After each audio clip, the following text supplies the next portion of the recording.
Financial resilience comes from confidence. Confidence comes from having a plan. Having a plan comes from having a conversation. The conversation should start with, how much do I really need to have in cash?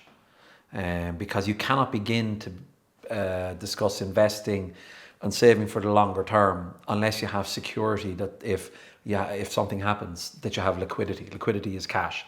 I don't want to be dipping into a portfolio when it's dropped in value to pay for family holiday or something like that, whatever the case may be.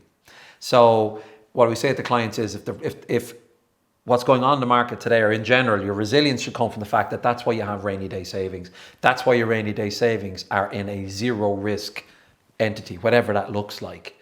But everything else is in the market for a reason. It's in the market for a reason. The reason being, we don't need it right now.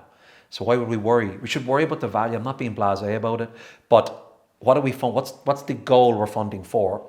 When is that goal likely to materialize?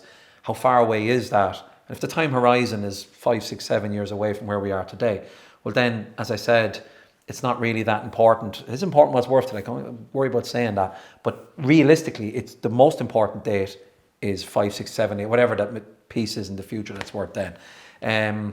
Trust yourself. If you're worried about your own, for instance, employment, this is an era of full employment, why would you be, right? But if you are, well then that's just about planning.